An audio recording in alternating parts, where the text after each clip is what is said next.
आरोप है। बड़ी और अहम खबर इस वक्त आ रही है असम से, जहां पर एक संदिग्ध आतंकी को गिरफ्तार कर लिया गया है। पुलिस ने कार्रवाई की है। गोलपारा से संदिग्ध आतंकी को गिरफ्तार किया गया है। अब इसकी जांच हो रही है। अलकायदा का संदिग्ध आतंकी गिरफ्तार हुआ है। फिलहाल पुलिस अब ये जांच कर रही है किसके संपर्क में था और किसकी मदद कर रहा था। अभी तक जो जानकारी आई है उसके मुताबिक ये मदरसे में शिक्षक है, यानी मदरसे में पढ़ाने का काम करता था। अब फिलहाल इसकी गिरफ्तारी हुई है।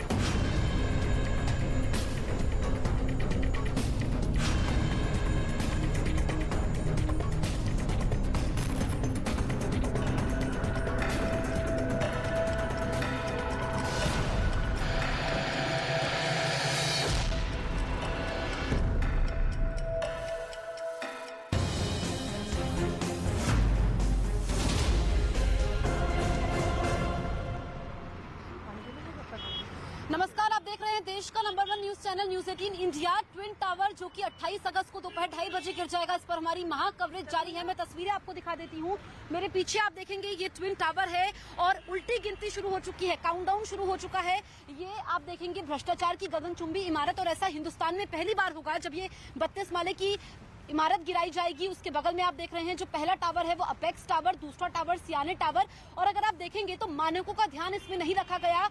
ऐसे में लंबी कानूनी लड़ाई चलती है। पहले इलाहाबाद हाईकोर्ट 2014 में स्टे लगाता है, फिर उसके बाद सुप्रीम कोर्ट पिछले साल आदेश देता है इसको धराशायी करने का। लेकिन आप समझिए कि इसको ब्लास्ट करने की स्टडी की गई, महीनों की लंबी मेहनत है, जिसके बाद 28 तारीख वो दिन, रविवार का दिन दोपहर 2:30 बजे जब रिमोट कंट्रोल से एक बटन दबाकर ये पूरी बिल्डिंग जो ट्विन टावर है ये आपको नजर नहीं आएंगे। और हम 360 डिग्री व्यू आपको दिखा रहे हैं। हम लोग खुली जीप में सवार हैं, मेरे साथ मेरी सहयोगी प्रियंका भी है। प्रियंका, लगातार आप इसको कवर कर रही हैं और सबसे अहम सवाल है कि जो ये ट्विन टावर ये रविवार को दोपहर को 2:30 बजे के बाद नहीं देखेंगे, कैसे ये धराशायी होंगे? जी बिल्कुल, देखिए पूरा सिस्टम इसके लिए बनाया गया है। ये मैनुअल तरीके से इस पूरे बिल्डिंग में हर कॉलम में छेद किए गए, होल्स किए गए हैं, जिनमें विस्फोटकों को लगाया गया है। इनकी वायरिंग से इनको जोड़ा गया है और उस वायर को लेकर एक मशीन के साथ जोड़ा जाएगा जो कि इस पूरी बिल्डिंग से तकरीबन 100 मीटर की दूरी में होगी। उसमें एक बटन होगा, उस बटन को जैसे ही प्रेस किया जाएगा तो नीचे की तरफ से सबसे पहले, आप जहां पर अभी आपको काले कपड़े नजर आ रहे हैं, तो सबसे पहले नीचे की तरफ से, बेस की तरफ से ये बिल्डिंग जो है ताश के पत्तों की तरह गिरना शुरू हो गया। और उसके बाद ऊपर तक जो ब्लास्ट है वो होंगे। एक्सपर्ट्स की माने तो उनका कहना है कि जैसे वाटरफॉल होता है उस तरीके से आपको नजर आएगा स्लो मोशन में जब इसको देखा जाएगा। फिलहाल कोशिश यही की जा रही है, ये इस तरीके से पूरा डिजाइन किया गया है कि जो ब्लास्ट हो इनवर्ट्स हो, यानी कि अंदर की तरफ को हो, इसीलिए इसको इम्प्लोजन भी कहा जा रहा है ताकि मलबा सड़क पर ना गिरे। और इसके पीछे भी हमने दर्शकों को लगातार दिखाया है कि पूरी तैयारी की गई है, बड़े बड़े गड्ढे किए गए हैं, टायर्स रखे गए हैं ताकि जो मलबा नीचे की तरफ गिरे उसके लिए भी कंट्रोल किया जा सके। बिल्कुल, तो प्रियंका जो बता रही हैं, देखिए आप, ये जो ट्विन टावर है इसके बगल में ये स्पेशल फैब्रिक से इमारतों को ढका गया है ताकि इनको नुकसान ना हो, क्योंकि हमने एक्सपर्ट से बात की है और ये बताया गया कि इसमें पूरी तैयारी की गई है, घरों को ज्यादा नुकसान नहीं होगा, चिंता करने की जरूरत नहीं है। तो ये हम खुली जीप में सवार होकर के आपको दिखा रहे हैं। ये ट्विन टावर इस तरीके से डिजाइन किए गए थे कि जब आप इसका पूरा राउंड लेते हैं, जिस फ्लाईओवर पर इस वक्त हम लोग मौजूद है, यही वो जोन है जो मीडिया को डेडिकेटेड है ताकि यहीं से पूरी कवरेज की जाएगी, क्योंकि इसी फ्लाईओवर से ये ट्विन टावर नजर आते हैं। और अगर आप इधर से चारों तरफ राउंड मारेंगे तो ये आपको नजर आएंगे। आप देखेंगे कि गैप ही नहीं है, 30 मीटर से भी कम का गैप है, 9 मीटर का गैप है वो दूसरे टावर में। प्रियंका, आप जरा समझाइए कि क्योंकि जो नोएडा वासी हैं उनमें उत्साह भी है, डर भी है, दोनों चीजें हैं, क्या क्या रूट्स डाइवर्ट रहेंगे, कितनी परेशानी उनको हो सकती है? जी बिल्कुल, देखिए जिस रास्ते में फिलहाल हम मौजूद हैं, ये जो पूरा फ्लाईओवर है ये भी उस दिन आम आवाजाही के लिए बंद किया जाएगा। इस फ्लाईओवर में जिस पे अभी हम चल रहे हैं, इस पर मीडिया की कवरेज के लिए मीडिया को स्थान दिया गया है। इसके अलावा चारों तरफ से हम लगातार एक मैप भी दर्शकों को दिखाते आ रहे हैं जिसमें बताया गया कि इसके चारों तरफ के इलाके को सैनिटाइज किया जाएगा, यानी कि बंद करके रखा जाएगा आम लोगों की आवाजाही के लिए। और ये एक्सप्रेसवे जो है इसको भी एक छोटे अंतराल के लिए, क्योंकि ये पूरा एक्सप्रेसवे यहाँ से मथुरा जाने के लिए, यहाँ से आगे बढ़ने के लिए इसी का इस्तेमाल किया जाता है, इसको भी थोड़े अंतराल के लिए बंद किया जाएगा। ऐसे में प्रशासन का कहना है इनकी तैयारी पूरी है जिससे लोगों को कम से कम असुविधा उस दिन हो। बिल्कुल, तो कम से कम लोगों को असुविधा हो। और इस बीच आपको 5 तस्वीरें हम दिखाते हैं अलग अलग, क्योंकि ड्रोन पर पाबंदी रहेगी। 31 अगस्त तक ड्रोन पर पाबंदी रहेगी।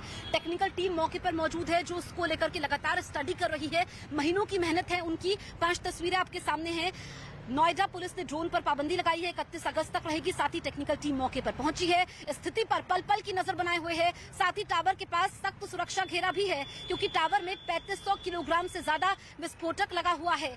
और ये भी है कि इसमें जो जानकारी मिली है कि 9000 से ज्यादा होल्स किए गए हैं और हर होल में उतने विस्फोटक भरे गए हैं जितना वो एक कॉलम को गिरा सके। तो तैयारी पूरी है और 5 तस्वीरों के जरिए इस वक्त स्थिति को समझा जा सकता है क्योंकि पूरे देश की नजरें इस पर है। ऐसा पहली बार हिंदुस्तान में हो रहा है जब इतनी बड़ी इमारत को, 32 माले की इमारत को, और उसके बगल में जो टावर है वो 30 माले का है, उसको गिराया जाएगा। भ्रष्टाचार की इमारत इसे कहा जाएगा, जो जमींदोज हो जाएगी, ताश की पत्ते की तरह बिखर जाएगी।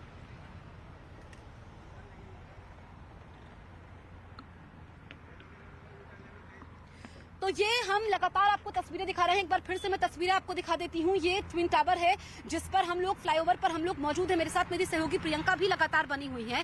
प्रियंका, यहाँ पर समझना ये जरूरी हो जाता है कि जो 600 से ज्यादा फ्लैट्स हैं जो ये ट्विन टावर है इसके बगल में है, कई लोग अपना सामान छोड़ करके जा चुके हैं, दूसरी जगह में अभी शिफ्ट किया हुआ है। उनको कितना नुकसान हो सका है, उनके लिए क्या व्यवस्थाएं की गई है? देखिए 700 के लगभग फैमिलीज बताई जा रही है जिनको यहाँ से जाना है। उनको एक अल्टीमेटम दे दिया गया है कि आपको 28 तारीख की सुबह 7 बजे तक यहाँ से जगह को खाली करना है और 4 बजे तक बाहर रहना है। उसके बाद जब ये ब्लास्ट हो जाएगा, एक प्रॉपर टीम है एडिफिस की जो आसपास के पूरे इलाके का मुआयना करेगी और उसके बाद बताया जाएगा कि क्या रेसिडेंट्स के लिए अभी उनके घर रहने लायक है या नहीं। तो फिलहाल कुछ घंटों का उनके लिए इंतजार रहेगा, लेकिन अगर हालात सही नहीं हुए तो इंतजार लंबा भी हो सकता है। बिल्कुल। और आपको बता दें कि प्रदूषण की जांच भी की जाएगी क्योंकि एक्सपर्ट्स लगातार ये कह रहे हैं कि जब ये टावर को ध्वस्त किया जाएगा उसके बाद वायु प्रदूषण फैलने का खतरा है। तो ऐसे में एक्सपर्ट्स की टीम रहेगी, वहां पर गन्स लगाई गई हैं जो एयर क्वालिटी को मापेगी। हमने खास बातचीत की है, ये हम सुनते हैं। प्रवीण कुमार जी इस वक्त हमारे साथ मौजूद हैं जो यूपी पीसीबी से हैं। सर, सबसे पहले तो ये कि सारी नजरें अब आप लोगों पर हैं क्योंकि ये बताया जा रहा है कि वाइब्रेशन कंट्रोल करने की कोशिश है, नॉइज कंट्रोल करने की कोशिश कर रही हैं, लेकिन धूल तो रहेगी। तो क्या तैयारी है आप लोगों की? प्रियंका जी, धूल तो रहेगी और हम लोगों ने यहाँ पे मॉनिटरिंग का पूरा नेटवर्क इस्टेब्लिश कर लिया है जो हमारा मॉर्निंग से ऑपरेट होने लगेगा और हम लोग लगातार 6 दिन तक मॉनिटरिंग करेंगे। अगर हमें लगता है कि उसके बाद भी लगातार करनी है तो उसके बाद भी करेंगे। हमने क्लोज सर्किट और वाइड सर्किट 2 में साइंटिफिकली डिज़ाइन करके 6 स्टेशंस अपने आइडेंटिफाई कर लिए हैं, manual ambient air quality stations जो हम ऑपरेट करेंगे और उनके रिजल्ट्स 24 आवर्स में हम लोग आपको पब्लिश करके देंगे कि क्या इफेक्ट रहा उसका। इसके अलावा डिस्ट्रिक्ट में हमारे 6 continuous ambient air quality monitoring stations भी हैं जो हमारा नियर बाई सेक्टर 125 में है, सेक्टर 116 में है और फिर उधर नॉलेज पार्क में है, ईस्ट साइड में।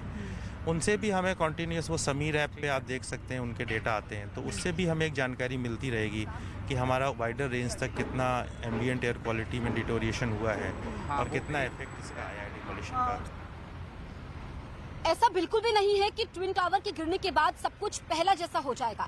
दरअसल एक्सपर्ट्स ये बता रहे हैं कि ट्विन टावर के गिरने के बाद नई मुसीबत खड़ी हो जाएगी। ये भी दावा किया जा रहा है कि स्वास्थ्य संबंधी समस्याएं भी खड़ी हो सकती है। एक रिपोर्ट के जरिए हम समझने की कोशिश करते हैं।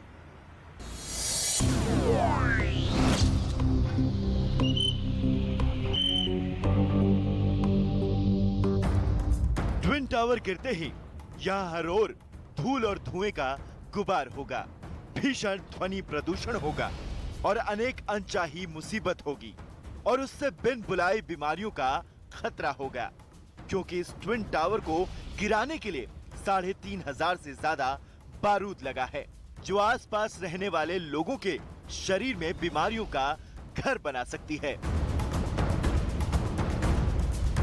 क्योंकि भले ही 9 सेकंड में नोएडा का ये ट्विन टावर मिट्टी में मिल जाए, लेकिन उसके साइड इफेक्ट 9 सेकंड में कतई खत्म होने वाले नहीं हैं। डॉक्टरों को डर है कि ट्विन टावर के गिरने से इतना ज्यादा जबरदस्त वायु प्रदूषण होगा कि आसपास रहने वाले लोगों को गंभीर दिक्कतें हो सकती हैं। डॉक्टरों ने टावरों के गिरने से लोगों को होने वाली परेशानियों की लंबी चौड़ी लिस्ट ही गिना दी। सांस लेने की दिक्कत हो सकती है, जो हार्ट के पेशेंट्स उनको ब्लड प्रेशर बढ़ सकता है। इवन ये भी देखा गया है कि लॉन्ग टर्म में लंग कैंसर की भी संभावना रहती है। जबकि ट्विन टावर के आसपास रहने वाले लोग तो उनमें धमाका होते हुए देखने के लिए मजमा लगाने की तैयारी में हैं। लेकिन डॉक्टर ने आगाह किया कि उस दिन वो अपने घर के दरवाजे और खिड़कियां बंद रखें। घर से बाहर तो क्या, बालकनी में भी ना जाएं। मास्क लगा कर रखें और अपने खान पान पर अच्छी तरह ध्यान दें, क्योंकि डॉक्टर ने यह कहकर भी डरा दिया है कि अगर टावरों के धराशायी होने से पैदा हुआ वायु प्रदूषण ज्यादा वक्त तक रहा तो फेफड़ों पर भी गंभीर असर हो सकता है। हवा की गति कम रही और डिस्प्लेसमेंट नहीं हुआ तो जो आसपास का एरिया है उसमें जो पार्टिकल्स हैं वो काफी हद तक उसमें सस्पेंडेड रह सकते हैं। डॉक्टर कह रहे हैं कि हवा की गति कम रही और प्रदूषण कण नहीं बिखरे तो जो आसपास का इलाका है उसमें प्रदूषण के कण बने रह सकते हैं। यानी 28 अगस्त को ट्विन टावर के वजूद की आखिरी तारीख के दिन हवा की दिशा और गति बहुत बड़ा रोल निभाएगी। ध्वनि प्रदूषण की वजह से गर्भवती महिलाओं, छोटे बच्चों और दिल के मरीजों के लिए दिक्कत होगी और इस मलबे को हटाने में 3 महीने का वक्त लगेगा। यानी परेशानी चुटकी में नहीं जाने वाली है। हालांकि नोएडा प्रशासन ब्लास्ट के दौरान धूल के गुबार से इलाके को सुरक्षित रखने के लिए अपनी ओर से पूरी तैयारी कर चुकी है। दावा किया जा रहा है कि ब्लास्ट के दौरान कंपन को कम करने के लिए पूरी स्टडी के बाद ही प्लानिंग की गई है।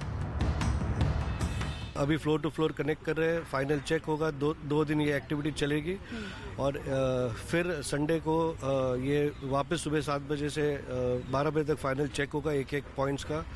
पूरे 9640 होल चेक किए जाएंगे एंड देन फाइनल कनेक्शन 12 बजे के बाद from the first column to the point off button वो फाइनल कनेक्शन होगा। जब ये completely police has confirmed and cleared that everything is evacuated, then only that final connection will happen.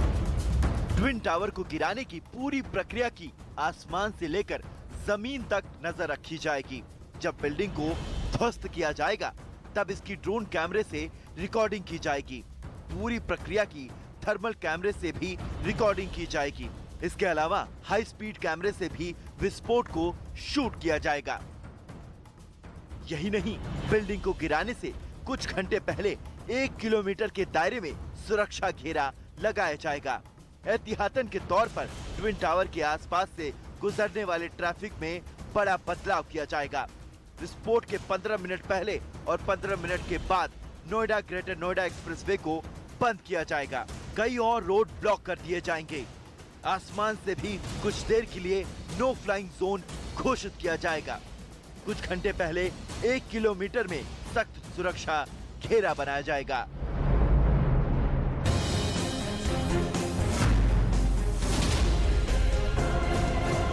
सेना की तैयारियां देखी और हमला होने पर चीन को सबक सिखाने का दावा किया। 台湾或者是试图侵略台湾将付出很大的代价。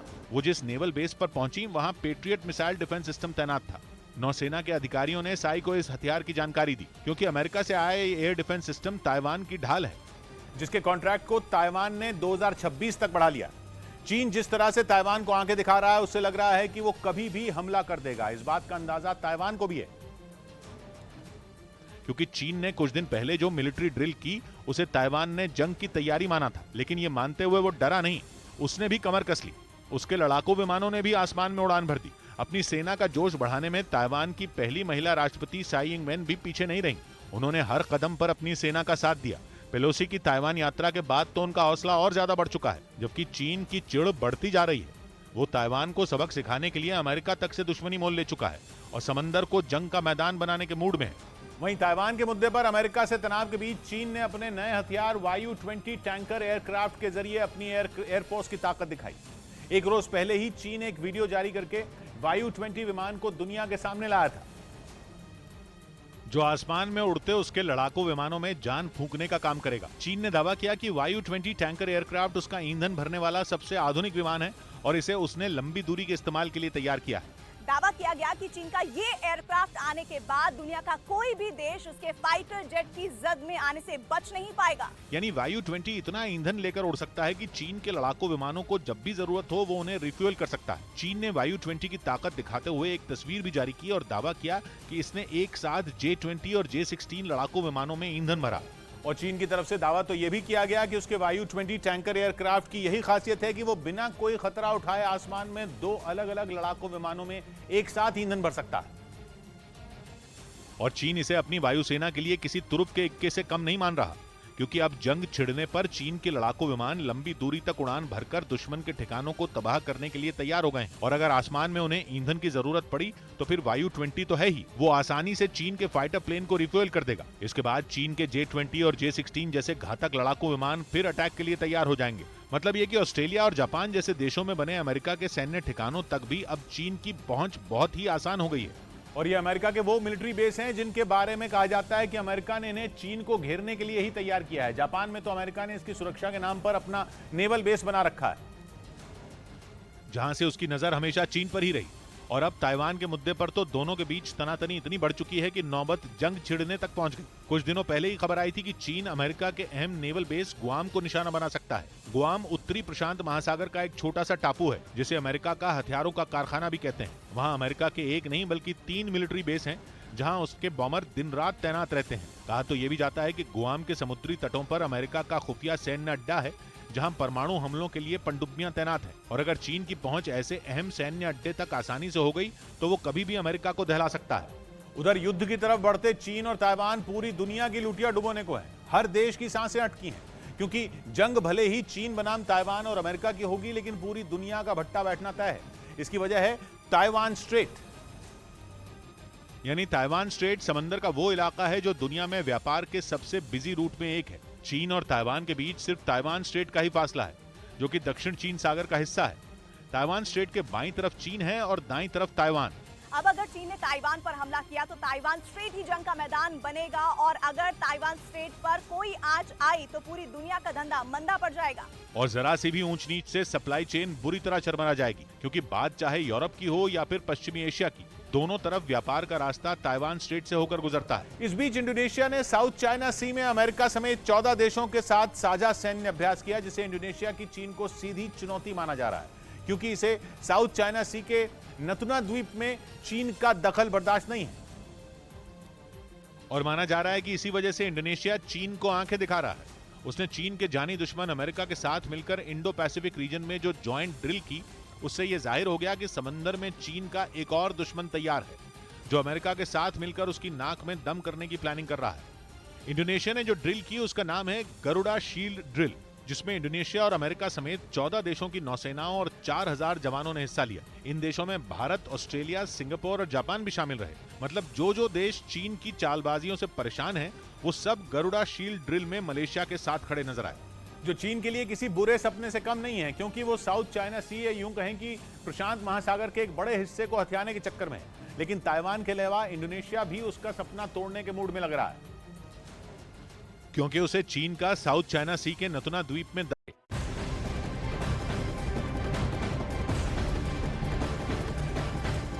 और बड़ी खबर आ रही इस बीच सोनाली फोगाट से जुड़ी है अहम खबर। सोनाली को ड्रग्स के जबरदस्ती डोज दिए जाने के सबूत मिले। इस वक्त की बड़ी और अहम खबर आपको बता रहे हैं। सोनाली फोगाट मौत मामले में अब ड्रग्स की एंट्री हो गई है। अब पुलिस इस एंगल से भी जांच कर रही है। सोनाली की पोस्टमार्टम रिपोर्ट से इस बात का खुलासा हुआ है। बड़ी और अहम जानकारी है कि सोनाली फोगाट को जबरदस्ती डोज दिया गया, इस बात की जानकारी आ रही है। और यह कहा जा रहा है कि अब पुलिस इस पूरे मामले की जांच करेगी।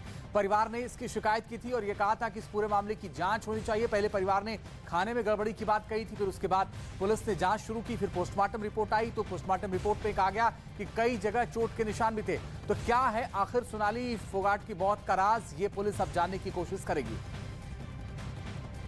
इनका इसके पीछे क्या मोटिव था कि उनको ड्रग्स देना, या फिर ऑलमोस्ट दिल्ली से या नोएडा से किस तरह आना गोवा में, और ये उनका ड्रीम जो है वो स्पाइक करना। और सर पहले भी इनके साथ कुछ हरासमेंट हुआ था विक्टिम के साथ इन अप्रोच से?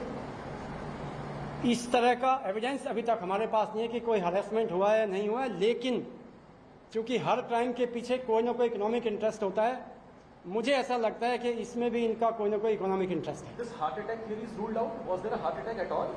क्योंकि जब इसको कल जब पहली बार अस्पताल में लेके गए तो विजिबल इंजरी का मार्क नहीं था, तो फिजिकल एग्जामिनेशन पर डॉक्टर ने ऐसा सस्पेक्ट किया कि शायद ये हार्ट अटैक हो सकता है। बट इट वाज नॉट, सिर्फ सस्पेक्ट, हार्ट अटैक नहीं था।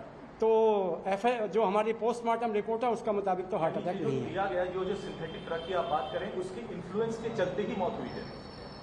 It seems to be. इसके अलावा क्या सीसीटीवी कैमरा में कोई और लोग भी मौजूद दिखे, या ये 3 लोग ही थे? जो पुलिस के पास सीसीटीवी कैमरा है उसमें बहुत सारे लोगों को पार्टिंग करते हुए देखा गया। इन्हीं के साथ वो अभी एस्टेब्लिश करना है कि who they were actually, but there were many people in the Curlies club. So the victim's family has alleged the involvement of a former Haryana minister Gopal Kanda. So have the accused admitted to any of? Till now they have not admitted anything. We will let you know if anything comes in the investigation. Forensic report कब तक आएगा sir, which establishes कि कौन सा drug था, क्या था? This only the forensic expert tell us as to when the report will be given. Sir Curlies में ही डेथ हो गई थी या हॉस्पिटल ले जाते हुए? जब कर्लिस से लेके गए हैं तो उस टैक्सी ड्राइवर को भी ढूंढ लिया, उसको हम स्टेटमेंट देंगे कि उसने किस हालत में वो कर्लिस से होटल में लेके गया, और कौन एक जो होटल से उसको लेके गया उसका भी ड्राइवर का हम जैसे ही हमें मिलेगा उसका स्टेटमेंट नंबर हमको मिल गया है। यहाँ आने का कोई मोटिव क्लियर हो पाया क्योंकि फैमिली बोल रही है कि उन लोगों को भी इन्फॉर्मेशन नहीं थी। जो अब तक की इन्फॉर्मेशन है उसके हिसाब से कुछ बॉम्बे से भी कोई ग्रुप आने वाला था जिनके साथ में इनको कोई एक स्मॉल वीडियो बनाना था। सर ड्रग्स के सिलसिले में इन्होंने बताया कि इन्होंने कहां से लिया है, वेदर कर्ली से इन्होंने प्रोक्योर किया या बाहर से लेके आए? मैं आपको बता चुका हूं कि अभी तक कस्टोडियल इंटरोगेशन हो नहीं पाया है। कस्टोडियल इंटरोगेशन में ही एक्यूज कुछ और डिटेल्स देंगे तो वो आपसे शेयर करें। सर कर्ली के जो ऑनर है उसको भी शायद कल आप लोगों ने बुलाया था, उससे भी पूछना था, उन्होंने कुछ? हम हर प्रकार से हर एंगल से इसको तफ्तीश करेंगे और जो भी एक्यूज पाया जाएगा उसको नहीं छोड़ेंगे। सर रिसोर्ट के सीसीटीवी कैमरे भी चेक किए गए जब ये वापस पहुंचे थे तो वहाँ कैसे? वो अभी खुला नहीं है, उसको हम अपने एक्सपर्ट के जरिए उस डीवीआर को खुलवाएं। इस साजिश में और लोग भी शामिल हो सकते हैं या ओनली दीस टू सस्पेक्ट्स हैं? इट इज डिफिकल्ट टू से। अच्छा, एक परिवार कह रहा था एक और ग्रुप था जो साथ में आया, शायद उसका भी इन्वॉल्वमेंट हो सकता है सर, इस बारे में कुछ आपको जानकारी है? जो कर्लिस में एक एम्प्लॉय ने बताया कि कुछ 2 लड़कियां और भी थी जिनका केक काटते हुए वहां पर कुछ उनके अटेंडेंस ने देखा है, उनको भी हम इंटरोगेट करेंगे। अच्छा, they have been identified, sir? Have they been? They have been a bit identified and they will also be questioned. जो ड्रग दी गई थी सर, क्या वो इनसे अलग की कुछ और मिली है या इनके पास है? ये अभी चूंकि कस्टडी अभी ली गई है तो वी विल ट्राई के इन्होंने बाकी का कहाँ रखा है भी कि नहीं, और कहाँ फेंका है, क्या किया है। This will come only through. Property से रिलेटेड मसला हो सकता है या फिर राजनीतिक मसला भी हो सकता है? Right now I cannot establish whether it is political और इकोनॉमिक, बट नॉर्मली आप सब जानते हैं जर जोरू जमीन के बिना कोई तीसरा क्राइम मोटिव हुआ नहीं करता। सो ड्रग में सिर्फ ये सिंथेटिक ड्रग है जो उनको फोर्सफुली दिया गया, इतना ही एस्टैब्लिश कर पाए फिलहाल? अभी तक जो एक्यूज ने कन्फेस किया है उसी के बेसिस पे मैं आपको Sir, has the accused confessed to harassing her sexually or molesting her or any of that right now? And also, as per your autopsy report, has this been established? In autopsy report, nothing like that has been established. And the accused, sir, has the accused confessed to it? I told you that many things accused will confess during the custodial interrogation, and it is too early to give you the whole details. Relationship में है, इसके बारे में कुछ Accused ऐसा confess करता है, but we just cannot ascertain it. दोनों में से सर ये ड्रग पिला रहे? मैदान सजेगा, रंग जमेगा, मौका नहीं करारा जवाब मिलेगा। जब पाकिस्तान से भारत भिड़ेगा तब बाबर का किला ढहेगा और रोहित के लड़ाके बोलेंगे जीतेगा भाई जीतेगा। न्यूज़ 18 इंडिया पर डीएम निचले इलाकों के दौरे पर निकले। उन्होंने भरोसा दिया कि इन हालात से लोगों को बाहर निकालने में उनकी मदद की जाएगी। हम वहाँ के लोगों को बाढ़ शरणालयों में शिफ्ट कर रहे हैं। एनडीआरएफ की टीम यहाँ आ चुकी है। प्रयागराज के कई दूसरे इलाकों में भी पानी ने कब्जा जमा लिया और लोगों को अपने घर छोड़कर जाने को मजबूर कर दिया। इस बीच मध्य प्रदेश के रायसेन में बाढ़ प्रभावित इलाकों में राहत बचाव का काम तेज कर दिया गया। वहां पिछले कुछ दिनों से लगातार हो रही भारी बारिश की वजह से जिले में बहने वाली नदियां उफान पर हैं, जिससे कई इलाकों में बाढ़ की वजह से हालात बिगड़ गए। कई गांव तो टापू में ही तब्दील हो गए, जिसके बाद बाढ़ में गिरे गांवों में प्रशासन की तरफ से राहत बचाव का काम तेज कर दिया गया। देखिए किस तरह सरकार की तरफ से जो जिला प्रशासन है यहाँ पर लगातार लोगों के खाने पीने के इंतजाम कर रहा है। बताया गया कि भारी बारिश से वहां बहने वाली बेतवा नदी में उफान आ गया। इलाके में मौजूद हलाली डैम का पानी भी ओवरफ्लो होकर गाँवों तक पहुँच गया, जिससे कई गाँव बाढ़ के पानी में डूब गए। जो वीडियो सामने आया उसमें हर तरफ सिर्फ पानी ही पानी नजर आया। गांवों को शहरों से जोड़ने वाली सड़कों पर कई फीट पानी भर गया, जिसकी वजह से आने जाने के लिए लोग नाव का इस्तेमाल करते दिखाई दिए। हलाली डैम से लगभग 35 गांव हैं और हम लोगों ने प्रशासन ने भी पूरी 4 टीम बनाई है। कुछ इसी तरह के हालात भिंड के भी हैं। वहां भी कई गांव बाढ़ में घिरे हैं, जहां हेलीकॉप्टर की मदद से लोगों तक खाने पीने का सामान पहुंचाया जा रहा है। उधर पाकिस्तान के बलूचिस्तान में भारी बारिश की वजह से कुछ इलाकों में बाढ़ आ गई। बीते 24 घंटे से लगातार हो रही मूसलाधार बारिश से कई इलाकों में पानी भर गया, जिसकी वजह से लोगों की मुश्किलें बढ़ गई। सामने आए वीडियो में कुछ लोग नदी के तेज बहाव के बीच फंसे दिखाई दिए, जिन्हें राहत बचाव की टीम ने रेस्क्यू ऑपरेशन चलाकर सुरक्षित बाहर निकाला। वहीं एक दूसरे इलाके से आए वीडियो में जोरदार बारिश के बाद नदियों में आए उफान से कई जगहों पर पुल टूट गए, जबकि सड़कें पानी में बह गई, जिसकी वजह से सड़कों पर लंबा जाम लग गया।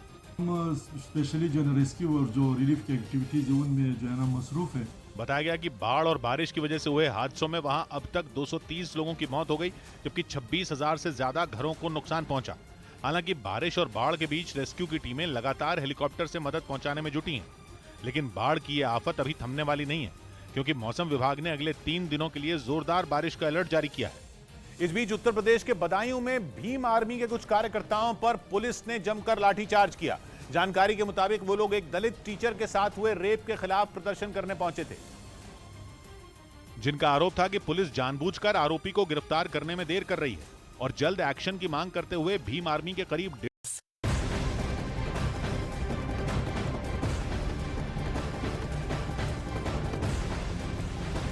और इस वक्त की बड़ी और अहम खबर आ रही है मुसावाला हत्याकांड से जुड़ी है बड़ी खबर। चार्जशीट दाखिल करेगी पुलिस। मानसा कोर्ट में चार्जशीट दाखिल होगी मुसावाला हत्याकांड को लेकर। चार्जशीट में 26 से ज्यादा आरोपी हैं जिनको लेकर चार्जशीट दाखिल होगी। 3 आरोपी अभी भी फरार हैं, जिनकी तलाश अभी भी पुलिस कर रही है। 40 से ज्यादा लोग इसमें गवाह बनाए गए हैं मुसावाला हत्याकांड को लेकर के। और सूत्र के हवाले से इस वक्त की बड़ी और अहम खबर आ रही है। न्यूज 8 इंडिया के जमल फलानिया की खबर, इस वक्त की बड़ी और अहम खबर। मुसावाला हत्याकांड में चार्जशीट दाखिल करेगी पुलिस। चार्जशीट दाखिल करेगी बहुत जल्द पुलिस। और इस पूरे मामले में जब तक जानकारी मिली है उसके मुताबिक यह है कि अभी भी कुछ लोग फरार हैं जिनकी तलाश की जा रही है, लेकिन कुल 40 गवाह इस पूरे मामले में बनाए गए हैं।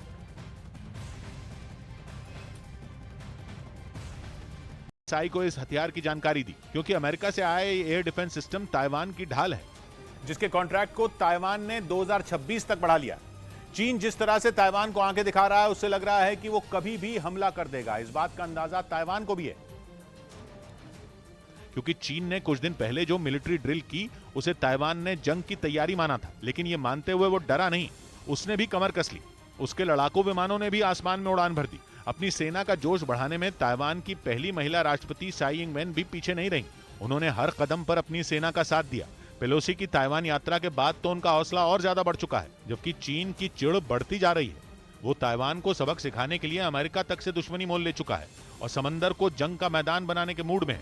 वहीं ताइवान के मुद्दे पर अमेरिका से तनाव के बीच चीन ने अपने नए हथियार YU-20 टैंकर एयरक्राफ्ट के जरिए अपनी एयरफोर्स की ताकत दिखाई।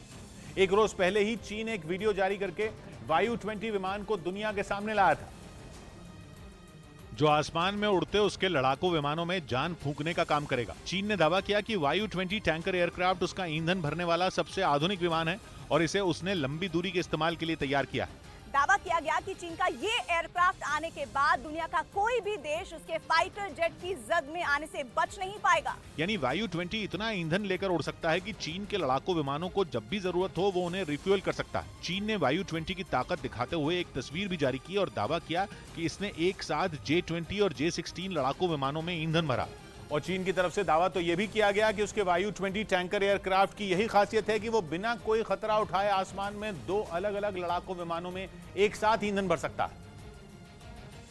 और चीन इसे अपनी वायुसेना के लिए किसी तुरुप के इक्के से कम नहीं मान रहा, क्योंकि अब जंग छिड़ने पर चीन के लड़ाकू विमान लंबी दूरी तक उड़ान भरकर दुश्मन के ठिकानों को तबाह करने के लिए तैयार हो गए हैं। और अगर आसमान में उन्हें ईंधन की जरूरत पड़ी तो फिर YU-20 तो है ही, वो आसानी से चीन के फाइटर प्लेन को रिफ्यूल कर देगा। इसके बाद चीन के J-20 और J-16 जैसे घातक लड़ाकू विमान फिर अटैक के लिए तैयार हो जाएंगे। मतलब ये कि ऑस्ट्रेलिया और जापान जैसे देशों में बने अमेरिका के सैन्य ठिकानों तक भी अब चीन की पहुंच बहुत ही आसान हो गई है। और ये अमेरिका के वो मिलिट्री बेस हैं जिनके बारे में कहा जाता है कि अमेरिका ने इन्हें चीन को घेरने के लिए ही तैयार किया है। जापान में तो अमेरिका ने इसकी सुरक्षा के नाम पर अपना नेवल बेस बना रखा है, जहां से उसकी नजर हमेशा चीन पर ही रही। और अब ताइवान के मुद्दे पर तो दोनों के बीच तनातनी इतनी बढ़ चुकी है कि नौबत जंग छिड़ने तक पहुंच गई। कुछ दिनों पहले ही खबर आई थी कि चीन अमेरिका के अहम नेवल बेस गुआम को निशाना बना सकता है। गुआम उत्तरी प्रशांत महासागर का एक छोटा सा टापू है जिसे अमेरिका का हथियारों का कारखाना भी कहते हैं। वहाँ अमेरिका के एक नहीं बल्कि 3 मिलिट्री बेस हैं जहां उसके बॉम्बर दिन रात तैनात रहते हैं। कहा तो ये भी जाता है कि गुआम के समुद्री तटों पर अमेरिका का खुफिया सैन्य अड्डा है जहां परमाणु हमलों के लिए पनडुब्बियां तैनात हैं। और अगर चीन की पहुंच इंडिया का प्राइड, मेरा प्राइड, वीकेसी प्राइड, कड़ी मेहनत का जश्न मनाइए। गुलाम नबी आजाद ने कांग्रेस पार्टी छोड़ी, कांग्रेस के सभी पदों से दिया इस्तीफा। इस्तीफे की चिट्ठी में राहुल गांधी पर साधा निशाना, लिखा है कोटरी की वजह से पार्टी का हुआ नुकसान। बीजेपी ने कहा पार्टी की कीमत पर बेटे को आगे बढ़ा रही है सोनिया गांधी।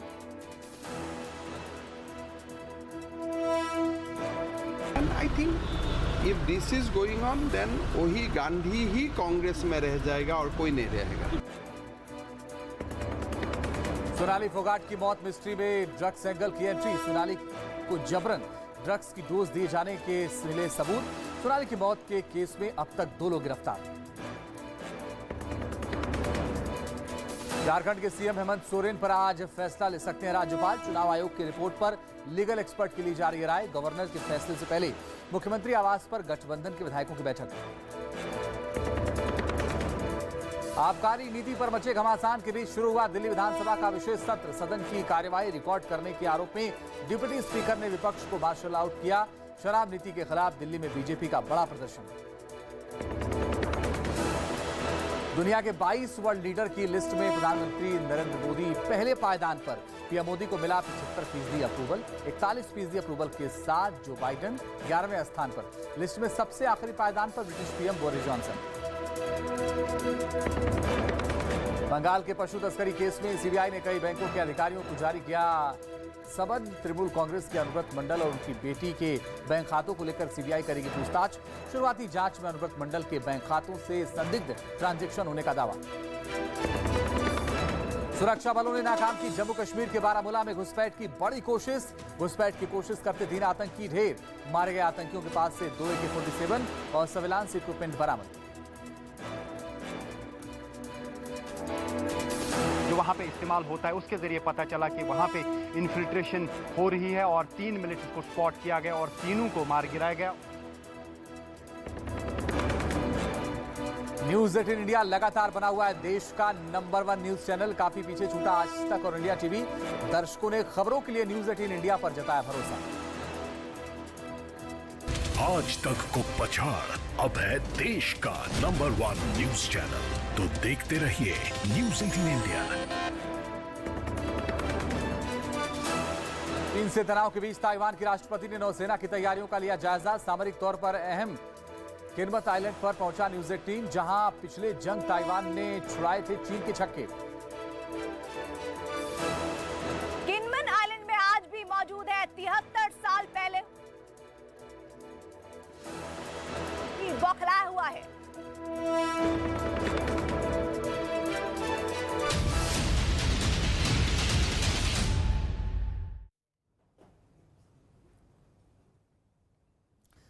और तमाम अहम आइए खबरें दिखाते हैं आपको फटाफट अंदाज में।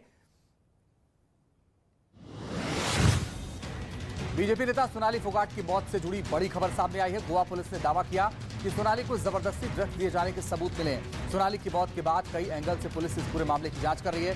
सोनाली के शरीर पर चोट के भी निशान मिले हैं, जिस पर गोवा पुलिस सोनाली फोगाट के साथियों से लगातार पूछताछ कर रही है।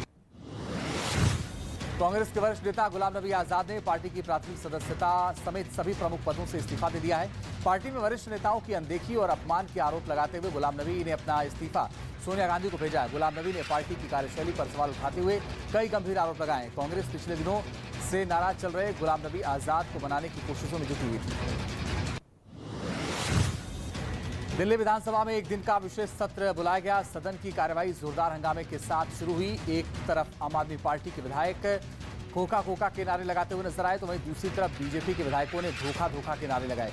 दोनों पार्टियों के विधायकों के हंगामे की वजह से 10 मिनट तक सदन की कार्यवाही स्थगित रही।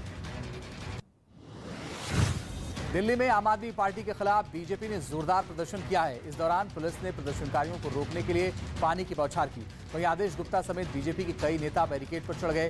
दिल्ली में एक नई आबकारी नीति पर लगातार आम आदमी पार्टी और बीजेपी के बीच सियासी घमासान जारी है। आरजेडी के वरिष्ठ नेता अवध बिहारी चौधरी विधानसभा के निर्विरोध अध्यक्ष चुने गए। विजय कुमार सिन्हा के इस्तीफे के बाद आज बिहार विधानसभा को नया स्पीकर मिल गया है। उनके निर्वाचन की आधिकारिक घोषणा विधानसभा में की गई। अवध बिहारी चौधरी आरजेडी प्रमुख लालू प्रसाद यादव के बेहद करीबी हैं और उनके पसंदीदा नेताओं में उनकी गिनती होती है। उत्तर प्रदेश के प्रयागराज में गंगा के साथ यमुना नदी भी उफान पर है। जलस्तर बढ़ने से कई इलाके बाढ़ के पानी में अब डूब चुके हैं, जिसकी वजह से लोग अपना जरूरी सामान लेकर नाव पर रह रहे हैं। घरों में बाढ़ का पानी होने की वजह से लोगों को नाव पर ही खाना भी पकाना पड़ रहा है और रात भी नाव पर ही बिता रहे हैं। यूपी के चित्रकूट में लगातार हो रही बारिश की वजह से यमुना नदी का जलस्तर तेजी के साथ बढ़ रहा है। बाढ़ के पानी की वजह से निचले इलाके में कई गांवों को जोड़ने वाले मुख्य मार्ग पर पानी भर चुका है। बढ़ते खतरे को देखते हुए प्रशासन ने बैरिकेड लगाकर हाईवे को बंद कर दिया और गांव में राहत सामग्री पहुंचाई जा रही है। उत्तर प्रदेश के गाजीपुर में गंगा नदी का जलस्तर बढ़ने से कटरी इलाके में लोगों के घरों में पानी घुस गया। लगातार बढ़ रहे जलस्तर से बाढ़ का खतरा मंडरा रहा है। जिला प्रशासन के मुताबिक गंगा का जलस्तर हर घंटे 2 सेंटीमीटर बढ़ रहा है और खतरे के निशान के बेहद करीब पहुंच गया है। जिला प्रशासन हालातों को देखते हुए अलर्ट मोड पर है। वाराणसी में खतरे के निशान से ऊपर बह रही गंगा नदी बाढ़ के पानी में 80 घाट डूब गया है। रिहायशी इलाकों में पानी पहुंच गया है, जिसकी वजह से लोगों ने सुरक्षित जगह की तरफ पलायन करना शुरू कर दिया है। 80 घाट के किनारे बसी कॉलोनी में इतना पानी भर चुका है कि वहां नाव चलानी पड़ रही है। राजस्थान के धौलपुर में आसमानी आफत का कहर जारी है। हेलीकॉप्टर के जरिए बाढ़ में फंसे लोगों का रेस्क्यू किया जा रहा है। चंबल नदी का जलस्तर बढ़ने के बाद बाढ़ जैसे हालात बन चुके हैं। लोगों को सुरक्षित स्थानों तक पहुंचाने के लिए जिला प्रशासन को हेलीकॉप्टर की मदद देनी पड़ रही है। वहीं अधिकारी लगातार बाढ़ग्रस्त इलाकों का दौरा कर हालात पर नजर बनाए हुए हैं। राजस्थान में लगातार हो रही बारिश की वजह से नदियां उफान पर हैं। उदयपुर में उफनाई नदी का पानी पुल के ऊपर से बह रहा है और उसी पुल को पार करने के दौरान मोटरसाइकिल सवार पति पत्नी तेज बहाव की चपेट में आ गए और बह गए। अब गोताखोरों की चीनी पति पत्नी की तलाश कर रहे हैं। यूपी के फतेहपुर में यमुना नदी में मगरमच्छ दिखने से हड़कंप मच गया। जानकारी के बाद मौके पर पहुंची वन विभाग की टीम मगरमच्छ को पकड़ने की कोशिश में जुटी। भारी बारिश की वजह से यमुना का जलस्तर काफी बढ़ गया है, जिसकी वजह से आसमान से पानी बरस रहे और गांव पर खतरा बढ़ गया और कटान भी तेज हो गई है। बिहार में लगातार हो रही बारिश की वजह से मुश्किलें बढ़ती जा रही हैं। खगड़िया जिले में गंगा और गंडक नदी का जलस्तर बढ़ने से बाढ़ का पानी अब सड़कों तक पहुंचने लगा है। ज्यादातर इलाकों में जलभराव होने से रास्ते बंद हो गए हैं और कई इलाकों का संपर्क भी टूट गया है, जिसकी वजह से लोग जान जोखिम में डालकर आवाजाही करने पर मजबूर दिखाई दे रहे हैं। मध्य प्रदेश के बाढ़ प्रभावित इलाकों में अब सेना बचाव और राहत में जुटी हुई है। मुरैना इलाके में बाढ़ के बीच फंसी एक गर्भवती महिला का सेना के जवानों ने रेस्क्यू किया, जिसका वीडियो सामने आया है। जवान महिला को चारपाई पर लिटाकर नाव तक ले जाते दिखाई दे रहे हैं। भारी बारिश की वजह से मुरैना में चंबल नदी उफान पर है। यूपी के इटावा में चंबल और यमुना नदी खतरे के निशान के ऊपर बह रही, जिसकी वजह से बाढ़ निचले इलाकों में कहर बरपा रही है। जिले में 50 से ज्यादा गांव जलमग्न हो चुके हैं और लोग अपने घरों को छोड़कर सुरक्षित जगह पर जाने को मजबूर हो गए हैं। इसके साथ ही सड़कें डूबने से लोगों को आवाजाही के लिए काफी दिक्कतों का भी सामना करना पड़ रहा है। मध्य प्रदेश के मंदसौर में एक बड़ा हादसा टल गया। एक तेज रफ्तार कार अचानक बड़े नाले में जा गिरी, जिसके बाद मौके पर मौजूद लोगों ने कार सवार को बाहर निकाला। गनीमत ये रही कि इस हादसे में किसी को गंभीर चोट नहीं आई। वहीं इस हादसे के बाद क्रेन की मदद से कार को नाले से बाहर निकाला गया। यूपी के उन्नाव में एक लड़की बेल्ट से पिटाई का वीडियो सामने आया, जिसमें कुछ लोग लड़के की बेरहमी से पिटाई करते नजर आए। आरोपियों ने बेल्ट से लड़के का गला दबाने की भी कोशिश की थी। वायरल वीडियो के आधार पर अब पुलिस आरोपियों की तलाश कर रही है। पैसे न देने के कारण लड़के की पिटाई करने का आरोप। नोएडा में बने 32 और 28 मंजिला अवैध ट्विन टावर को गिराए जाने का काउंटडाउन शुरू हो गया है। सोमवार 28 अगस्त को गिराए जाएंगे ट्विन टावर। 3500 किलो बारूद से 9 सेकंड में जमींदोज हो जाएगा ट्विन टावर। आसपास के टावर को डस्टिंग से बचाने के लिए डबल लेयर में कवर किया गया है। टावर गिराए जाने से पहले सुरक्षा व्यवस्था की जांच के लिए मॉक ड्रिल कराई जाएगी। यूपी के मुरादाबाद में इमारत में आग लगने से भीषण हादसा हुआ। आग में झुलसने से 5 लोगों की मौत हो गई। सीएम योगी आदित्यनाथ ने हादसे पर दुख जताया है। घायलों को समुचित इलाज के लिए जिला प्रशासन को आदेश जारी किया गया है। इमारत में शॉर्ट सर्किट की वजह से आग लगी थी। फायरकर्मियों ने 7 लोगों का रेस्क्यू किया गया। अमेरिका में पायलटों की मुस्तैदी से बड़ा हादसा टल गया। एक विमान के इंजन में आग लगने के फौरन बाद पायलट ने विमान को लैंड कराया। गुआदालाजारा से लॉस एंजेलिस जा रहे एक विमान के इंजन में अचानक आग लग गई। पायलटों ने फौरन विमान को सफलता के साथ लैंड कराया। हादसे में किसी को भी किसी तरीके का नुकसान नहीं पहुंचा।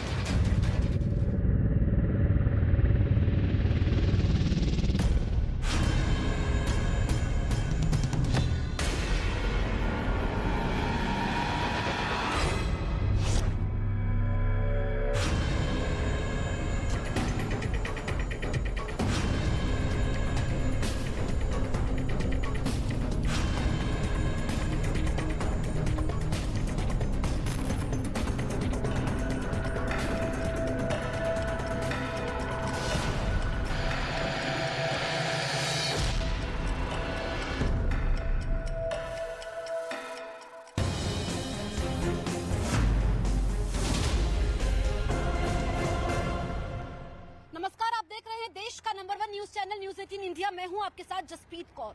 ट्विन टावर पर न्यूज 18 इंडिया की महा कवरेज जारी है। चप्पे चप्पे पर हमारे सहयोगी मौजूद हैं जो आपको ग्राउंड रिपोर्ट दिखा रहे हैं। मेरे पीछे आप ट्विन टावर देखेंगे और तैयारी पूरी कर ली गई है। काउंटडाउन शुरू हो चुका है। उसके पीछे आप देखेंगे ये बैरिकेडिंग की गई है क्योंकि यहाँ पर किसी को भी आने की अनुमति नहीं होगी। वो विस्फोट क्षेत्र वहां पर लिखा गया है क्योंकि 3700 किलो विस्फोटक से इन ट्विन टावर को धराशायी किया जाएगा।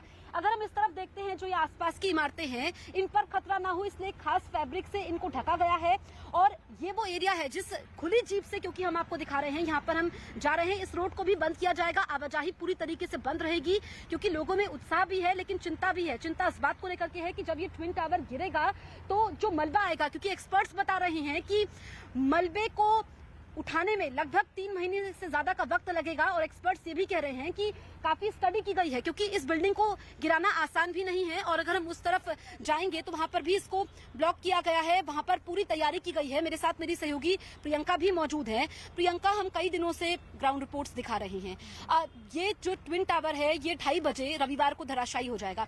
आप बताइए कि आम भाषा में इसको कैसे समझे, पूरा टेक्निक क्या है इसके पीछे, क्योंकि वैज्ञानिक तरीके से इसको गिराया जाएगा। जी बिल्कुल, सीधे तौर पे जिस तरीके से ट्विन टावर आपको जो नजर आ रहे हैं इनमें सफेद और काले कपड़े दिख रहे हैं और इन सफेद और काले कपड़ों के पीछे विस्फोटक लगाए गए हैं। मैनुअल तरीके से पूरा इसको अरेंज किया गया है। विस्फोटक लगाने के लिए होल्स किए गए हैं। 9600 से ज्यादा होल्स है जिनमें विस्फोटकों को लगाया गया है और उसके बाहर आयरन का मैश लगाया गया है और 4 लेयर का ये मैशिंग है। और उसके बाद ये कपड़ों से इनको ढका गया है। इसको कपड़ों से ढकने का कारण सिर्फ इतना है कि जब विस्फोट हो तो मलबा बाहर की तरफ ना गिरे। इसके साथ ही इनको तारों के साथ जोड़ा जा रहा है। इन तारों को बाहर लेकर आया जाएगा। 100 मीटर की दूरी पर एक यंत्र होगा जिसमें बटन होगा।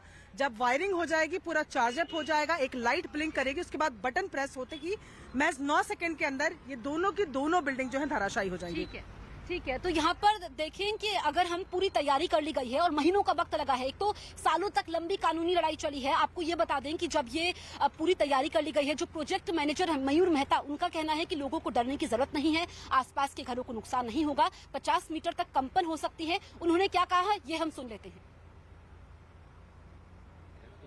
28 तारीख को दोपहर 2:30 बजे ये ट्विन टावर धराशायी हो जाएंगे और जिस कंपनी को डेमोलिशन की जिम्मेदारी सौंपी गई है एडिफिस, उनके प्रोजेक्ट मैनेजर मयूर मेहता इस वक्त हमारे साथ मौजूद हैं। मयूर जी, बहुत बहुत स्वागत है सर आपका।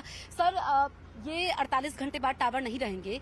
सबसे अहम सवाल कि कहां पर विस्फोटक फिट किए गए हैं, कैसे ये ट्विन टावर धराशायी होंगे? एक्सप्लोजिव चार्जिंग का काम परसों के दिन ही खत्म हो गया था। अभी एट प्रेजेंट फाइनल चेकिंग चालू है जो 28 दोपहर 12 बजे तक होना है। 28-12 बजे जब हम फाइनल चेकिंग करके नीचे उतरेंगे तो जो दोनों बिल्डिंग आपको दो ट्विन टावर जो बोलते हैं उसका इंटरकनेक्शन होगा। दोनों बिल्डिंग का इंटरकनेक्शन करने के बाद एक तार बिल्डिंग से 100 मीटर दूर ले जाई जाएगी जिसमें हम एक्सप्लोडर फिट करेंगे और वो एक्सप्लोडर के जरिए जब पुलिस क्लियरेंस हमको मिलेगा कि भाई इवैक्यूएशन जोन में कोई भी now it is a no man's land, then we will press the button and the building will come down in 12 seconds. 12 second में आप बोल रहे हैं कि बिल्डिंग नीचे आ जाएगी। Yes. लेकिन सवाल ये भी है कि जो मलबा गिरेगा वो किस तरफ गिरेगा? मलबा स्ट्रेट गिरेगा कैसे, ये भी लोगों में उत्साह है इस बात को? ये हमारी डिजाइन है कि हम एस्टर 2 को सेव करने के लिए ये बिल्डिंग को वेस्ट साइड में 3 मीटर पुल कर रहे हैं हम लोग। वो हिसाब से टाइमिंग डिलेज लगाए गए हैं कि ये building 3 metre Supertech twin tower का जो गेट आपने देखा है उस दिशा में। आप लोगों ने गड्ढे भी वहाँ पर किए गए हैं, तो उसी में गिरेगा वो? यस, गड्ढे किए हैं, उसको इम्पैक्ट कुशन बम बोलते हैं, जिसकी वजह से जो वाइब्रेशन ट्रांसमिशन होता है।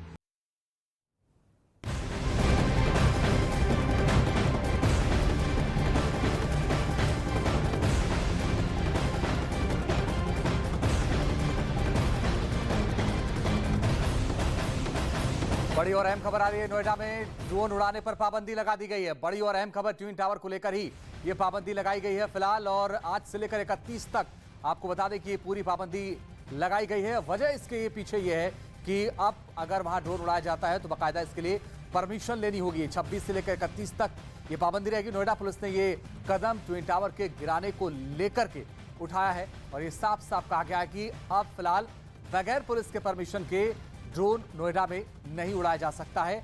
आज से लेकर के 31 तक इसके लिए पूरी तरीके से रोक लगा दिया गया है। अब आने वाले वक्त में अगर ड्रोन का इस्तेमाल करना है तो बाकायदा पुलिस से परमिशन लेनी होगी।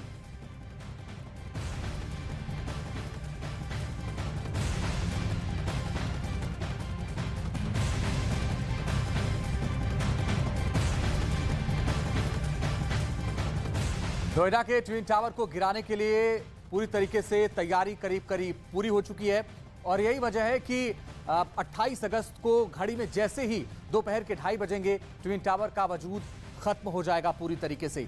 बिल्डिंग को गिराने से कुछ घंटे पहले 1 किलोमीटर के दायरे में सुरक्षा के बेहद ही पुख्ता इंतजाम किए गए हैं। 1 किलोमीटर का जो दायरा है वहां पूरी तरीके से सुरक्षा रहेगी। प्रशासन पूरी तरीके से नजर रखे हुए है।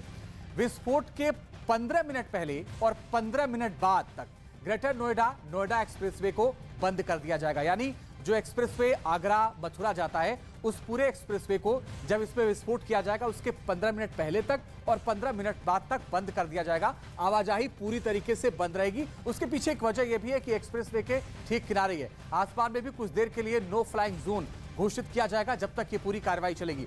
ट्विन टावर को गिराने के लिए करीब 3500 किलो विस्फोटक का इस्तेमाल हुआ है और महज एक बटन दबते ही 9 सेकंड में ये दोनों टावर जमींदोज हो जाएंगे। विस्फोट बिल्डिंग में नीचे से ऊपर होगा, यानी पहले नीचे के हिस्से गिरेंगे फिर ऊपर के। ट्विन टावर के मलबे को हटाने में 3 महीने का वक्त लगेगा। 3 महीने बाद ये मलबा हटाया जाएगा।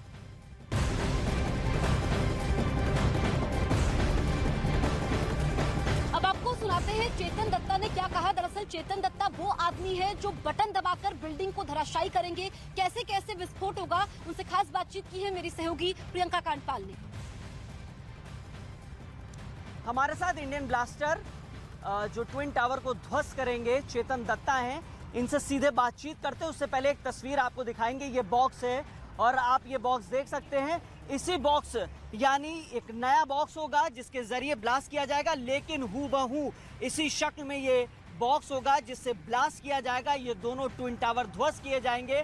सबसे पहले ये जो नॉब है इसको राउंड अप किया जाएगा और इस नॉब को राउंड अप करने के बाद जब करंट जनरेट होगा उसके बाद ही जो दोनों तार हैं उनको जोड़ा जाएगा और उसके बाद ये ब्लास्ट होगा ट्विन टावर में। सारी प्रक्रिया हम समझते हैं, सबसे पहली बार हम टीवी में दिखा रहे हैं ये कैसे वर्कआउट करेगा। इसको बेहतर तरीके से हम सीधे चेतन दत्ता से समझते हैं जो इस ट्विन टावर को ब्लास्ट करेंगे। और सबसे अहम योगदान है, देखिए इंडियन लॉज के मुताबिक एक इंडियन ही इसको ब्लास्ट कर सकता है और इसी के जरिए हम ये समझने की कोशिश करेंगे इनसे सीधे। सर ये किस तरीके से काम करता है, क्या इसी तरीके का हूबहू ये बॉक्स होगा? बिल्कुल ऐसा ही बॉक्स होता है और यही रहता है। और जहाँ तक इसे काम करने का सवाल है, सबसे पहले ये दो वायर्स हैं, इनके साथ जो वायर वहाँ से ब्लास्टिंग साइट तक आएगी उससे इसको कनेक्ट किया जाएगा और इसको कनेक्ट करने के बाद इसको रिवॉल्व करके इसमें करंट जनरेट किया जाता है। एंड करंट जनरेट तब होता है जब ये लाइट ब्लिंक करनी स्टार्ट कर देगी। इट मीन्स ये करंट तैयार हो गया है and then I will simply press that button. Okay, so that's the process hold. या तो सर इसके तुरंत बाद बटन दबाने के बाद का क्या प्रोसेस होगा? करंट इस बटन के दबाने के तुरंत बाद within milliseconds the current will arrive and वहाँ पहुँच जाए करंट। और जो 9250 होल्स हमने किए हैं उनमें सभी में करंट चला जाएगा, सभी डेटोनेटर इग्नाइट हो जाएंगे एंड विद इन 9 सेकेंड्स वो सभी डेटोनेटर्स ब्लास्ट कर जाएंगे एंड उसके अगले 3 या 4 सेकंड में ये पूरी building just like waterfall place पे।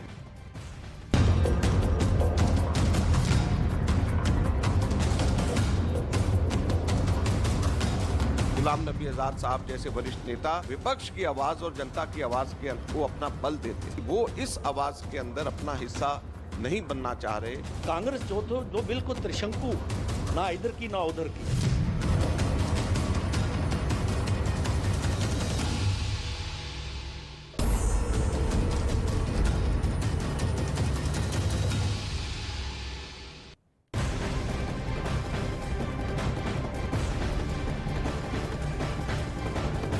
कांग्रेस पार्टी से जुड़ी बड़ी खबर आ रही है। कांग्रेस के वरिष्ठ नेता गुलाम नबी आजाद ने कांग्रेस को अलविदा कह दिया है। पार्टी के सभी पदों से इस्तीफा दे दिया है। गुलाम नबी आजाद ने पार्टी से इस्तीफा दिया। पिछले कुछ दिन से पार्टी से वो नाराज भी चल रहे थे। आजाद ने कांग्रेस के सभी पदों से इस्तीफा दे दिया। आजाद ने कांग्रेस के अध्यक्ष सोनिया गांधी को 5 पन्नों का इस्तीफा भेजा है।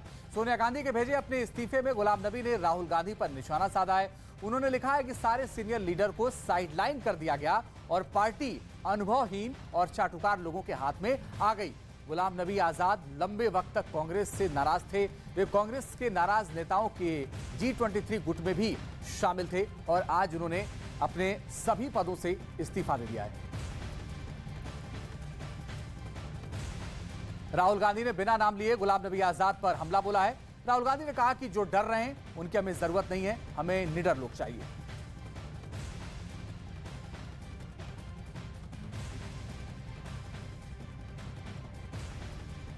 हमारे यहाँ डर रहे हो तो बाहर निकालो, चलो भैया जाओ RSS की ओर जाओ, भागो, मजे लो, नहीं चाहिए, जरूरत नहीं है तुम्हारी, हमें निडर लोग चाहिए, ये हमारी आइडियोलॉजी है।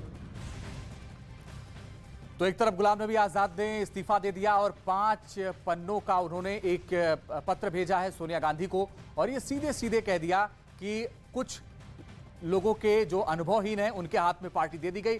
लेकिन राहुल गांधी जो कि कांग्रेस के सीनियर लीडर हैं और उन्हीं पर उन्होंने निशाना साधा। उन्होंने सीधे सीधे ये कह दिया कि जिनको जाना है वो जाएं।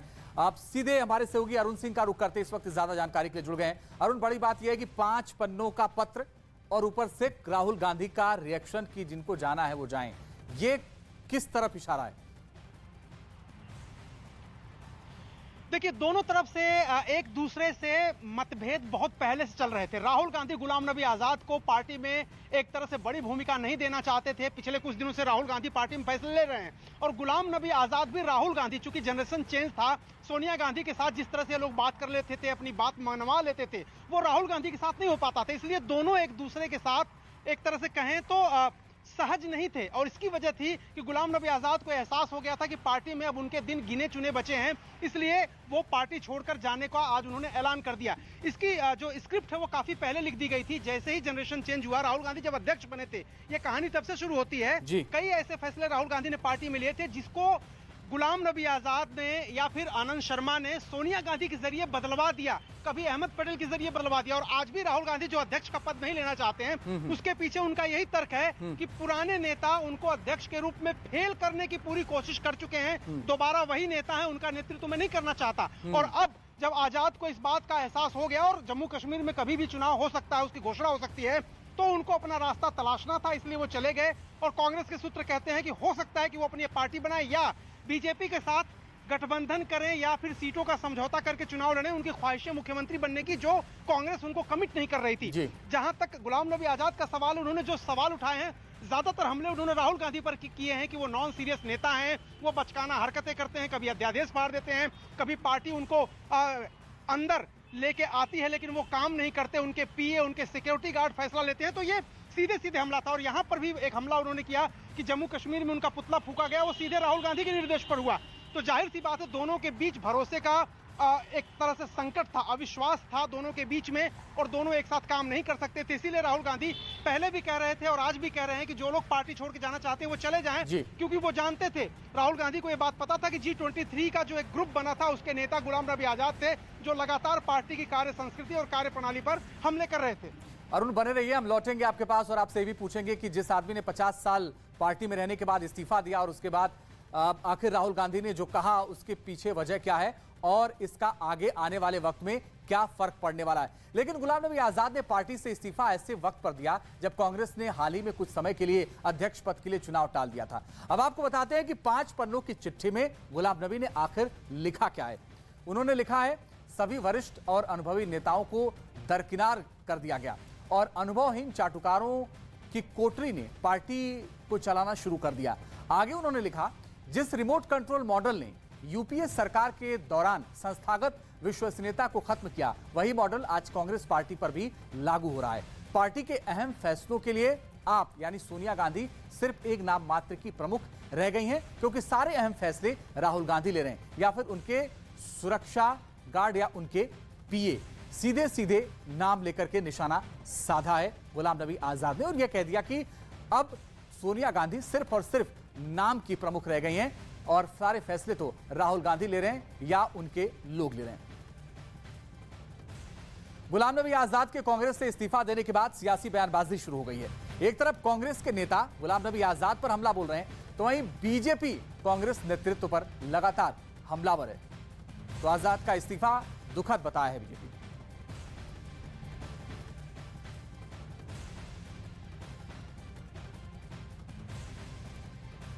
तो आजाद के इस्तीफे पर कांग्रेस का बयान आ गया। जमाकन फौरन प्रेस कॉन्फ्रेंस करने आ गए इस्तीफे के बाद और कहा कि आजाद का इस्तीफा दुख की बात है, गलत समय में आजाद ने पार्टी छोड़ी है।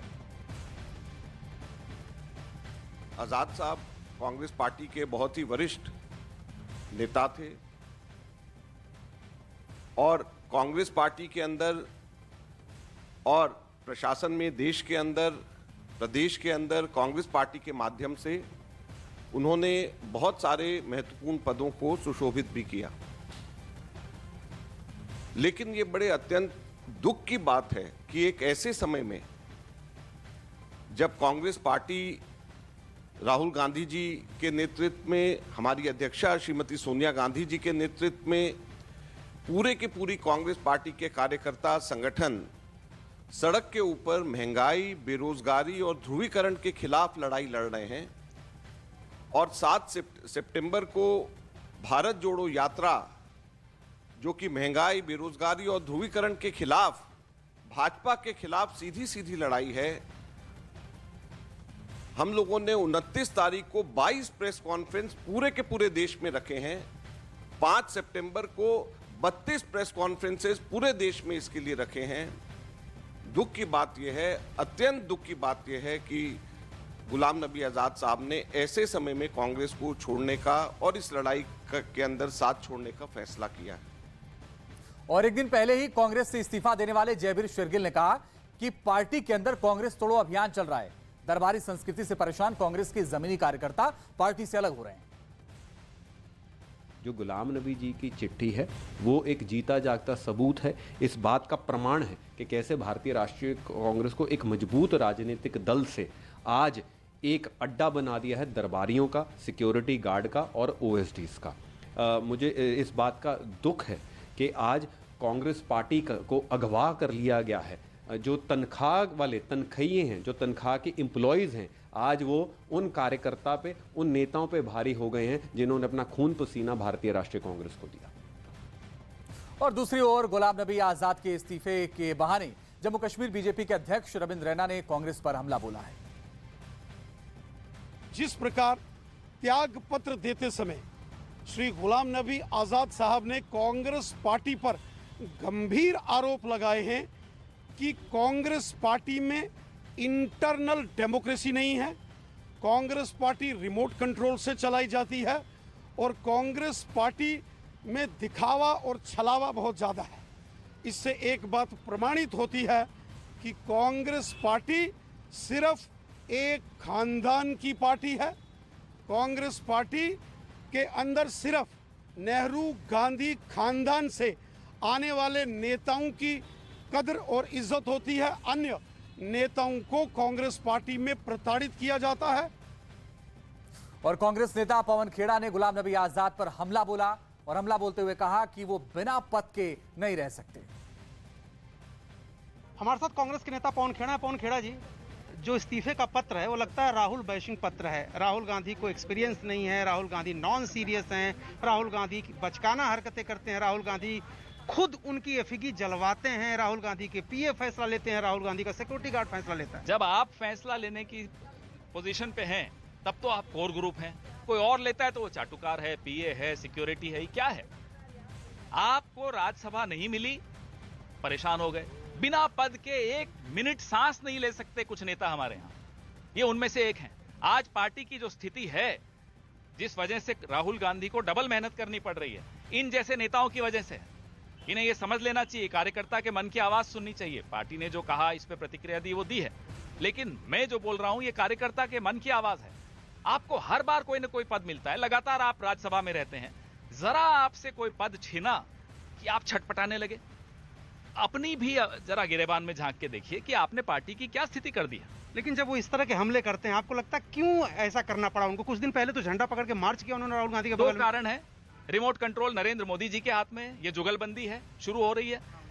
नरेंद्र मोदी जी, हेमंता बिस्वा शर्मा हो, जितिन प्रसाद हो, सिंधिया हो, कांग्रेस के लोगों को ले लेकर हमें कमजोर करने की विफल प्रयास करते हैं, करते रहें।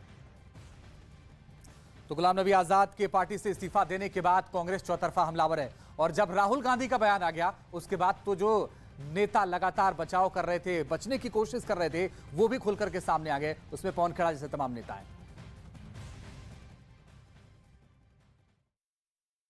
समुद्री क्षेत्र को एक्सक्लूसिव इकोनॉमिक जोन बनाने का फैसला किया, जिसका मतलब यह हुआ कि नथुना द्वीप के आसपास के समुद्र के 200 मील तक के प्राकृतिक संसाधनों के